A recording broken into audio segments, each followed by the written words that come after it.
There's a lot of talk about traumatic experiences these days. It never feels good to experience trauma.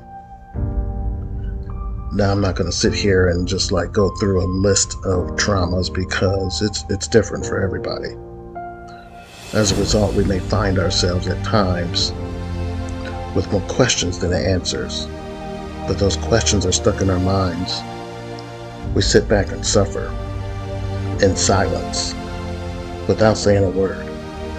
No one knows our pain because they can't see our pain through the mask of our smile. We walk around in silence carrying hurt, guilt, anger, frustration and pain and anxiety, stress and rage. Our self-talk is to our demise because we can't find the words to cry out loud. So we just sit with our suffering in silence.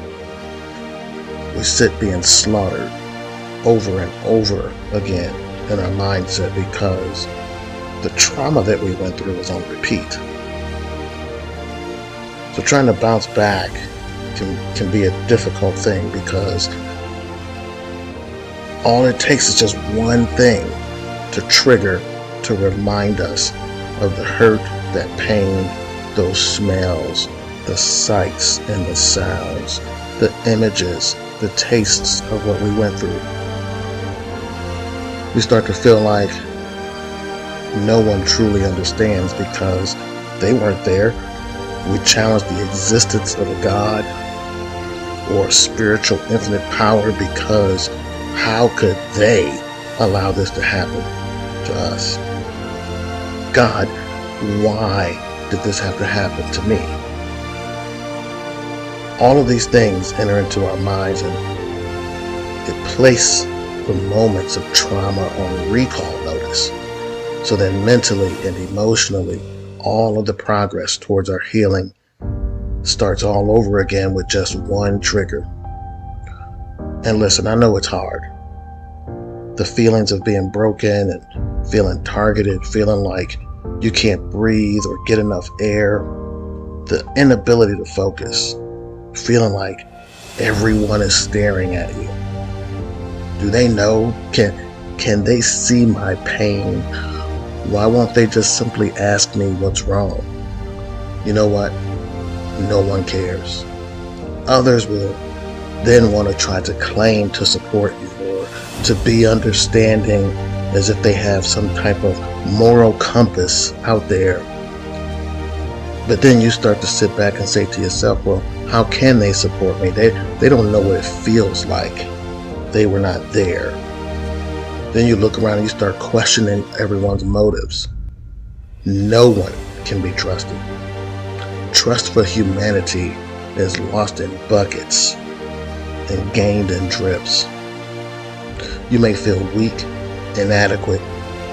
You may feel less than human.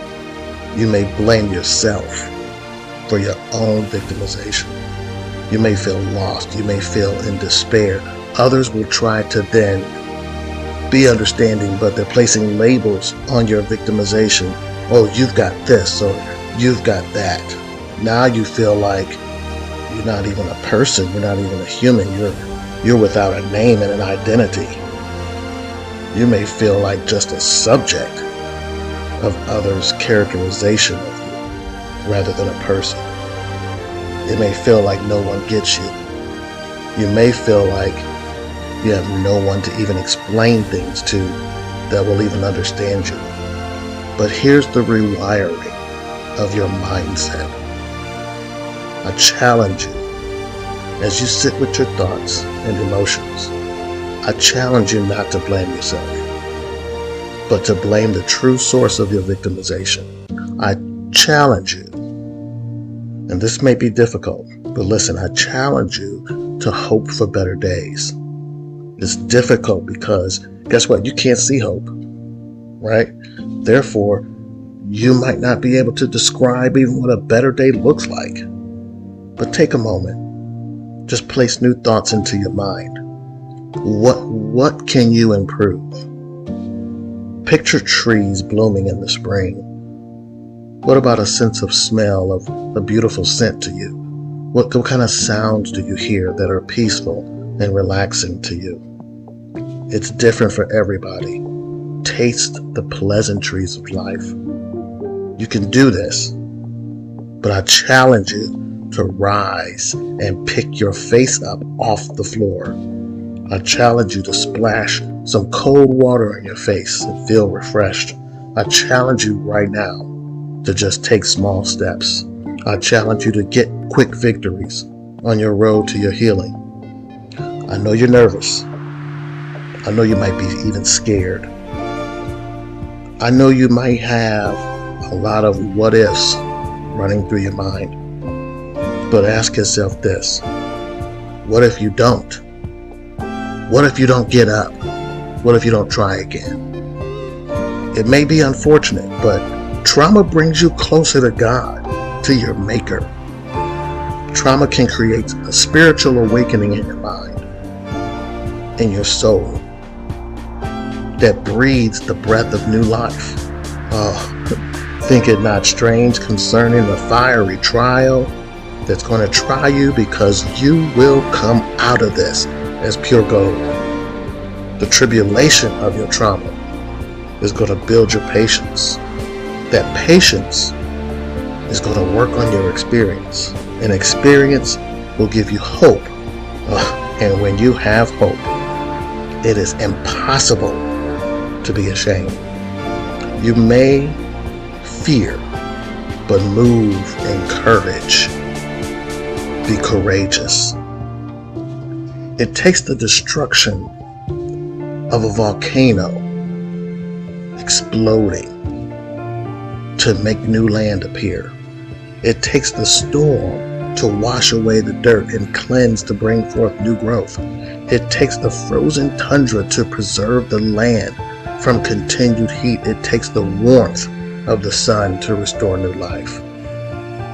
It takes light in our darkness to direct our paths. If you're afraid of the shadows, turn towards the light. You may sit silently trying to manage your pain. You may sit silent in your suffering, but rise and live your healing out loud. Live it loudly and boldly. You will see a better person in yourself because of it. You will become a new land, and your territory will be enlarged. You will experience new growth and new blossoms after this storm passes. Not only is there hope for a better tomorrow, there is also victory with brighter days ahead. Stand tall, live out loud, be free, and loose the shackles of your trauma that's holding you back. Like the stem of the flowers, I want you to turn towards the light in your life. Be healed, be renewed, and walk in the newness of life.